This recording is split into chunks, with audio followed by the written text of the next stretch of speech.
as we do this. I think you may be able to see I am truly one-handed this morning. I am left-handed. I can move this hand, but that's about as far as it goes. So I can say hi to you like that, and that's about it. But we will try this as I try to execute this left-handed this morning. It's the first time I have done this. Hi there, I'm Dan Gresham. Welcome into my house. This is Dan's At Home Update. It has been a while, and I apologize for that fact, but it was one of those things that was unavoidable. Dan had to have surgery. I'm talking in third person like it's not me. Maybe that's what I've learned from this journey, to go outside of myself. But anyway, one of those things, it just had to happen, and I'll be honest with you, for the last 2.5 weeks, I just didn't feel much like talking, and I certainly didn't feel like I was in any shape to be talking to anyone else or being encouraging to anyone else. I really was one of those, one of those journeys that we take in life, where it's about, learning about yourself, learning how you deal with things, learning how to deal with pain, disappointment, whatever grief, whatever comes into your life. Every once in a while, we are presented those journeys, and you have choices. You can either fight it or you can embrace it, and sometimes you do both during one of these trips. So, just as by way of explanation, I had fairly intricate shoulder surgery, more than just a basic rotator cuff surgery. And so I am wearing, I think you saw it, I'm wearing a giant sling, which many people are very familiar with, who've seen people who've gone through rotator cuff surgery or shoulder surgery. It has a big pillow underneath that pushes your arm away from your side. And they even have a fancy name for it. It's called an abduction pillow. And the point is pretty simple. It keeps your arm at an angle that supposedly promotes tendon healing. So I have to wear that for 6 weeks, and then I have all kinds of things. But enough about me. I hope you're well. I can't tell you how much it pained me to be at home during the snowpocalypse that was happening around me. It was the first time in 35 years at KFDM TV that I was not helping cover a major event in Southeast Texas. So I sat at home, and the poor people, Jillian and Dana and everyone else, I'm sure they were tired of me texting them, because I was kind of, do this. Oh, you need to think about this. Oh, have y'all done this yet? And I think eventually they probably just started ignoring me, because here I was being the backseat, broadcaster from home. But it was hard not to be there, knowing all the things that were happening in our communities. Let me encourage you this morning, if you want to drop us a line, you know that you can. It's a very easy thing to do. All you have to do is comment just like you would on any other Facebook post. And I see some of your comments this morning, so let's go. Again, remember, Dan's doing this left-handed, so if it takes a while to get it going, you'll know why. There we go. Hi, Marie. Good morning to you. Also, Virginia is up this morning. Hi, Kelly Morris. Esther Holloman is up this morning. Hi, Esther. Hi, Mary. I've missed all you guys. I really have. I missed our conversations in the morning.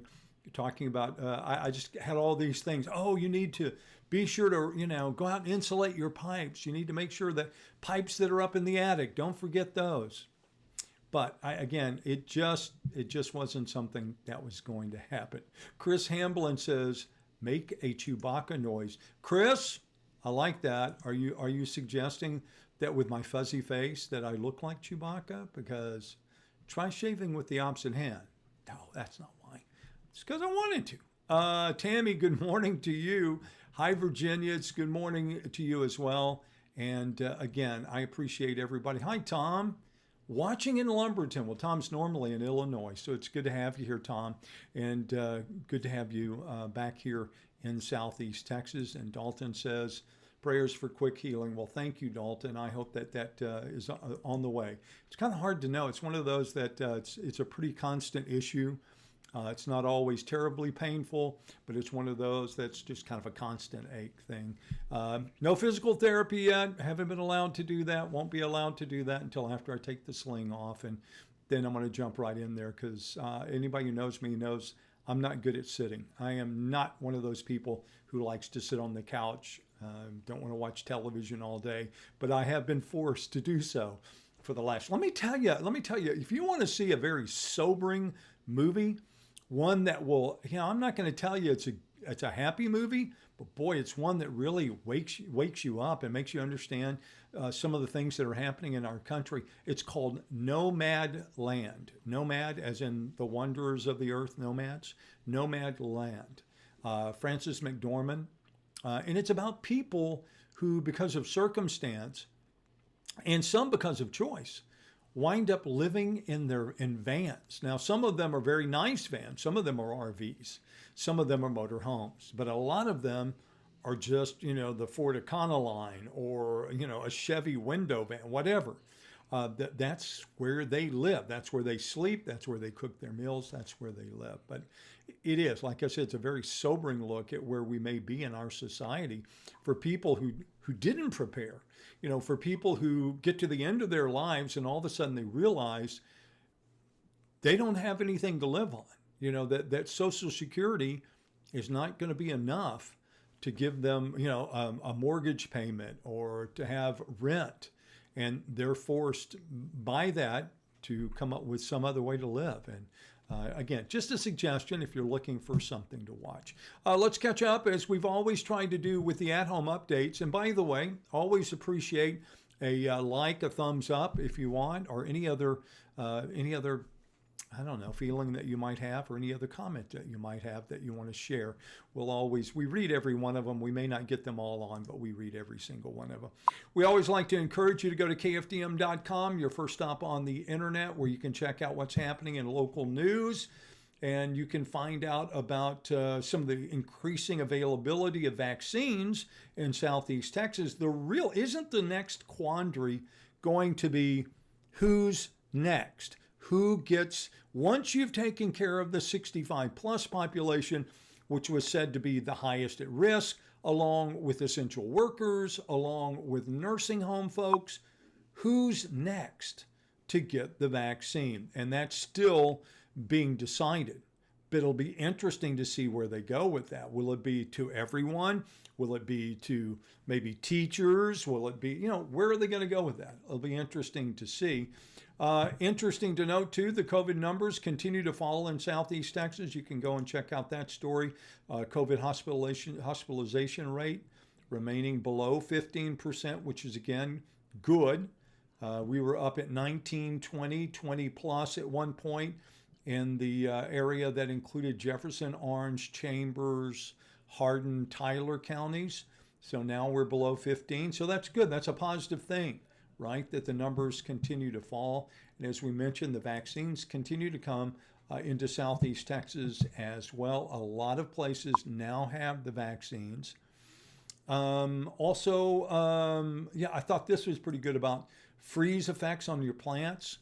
I don't know about you, my first inclination, and I here I am out there with clippers left-handed going, oh, I'm cutting all this back.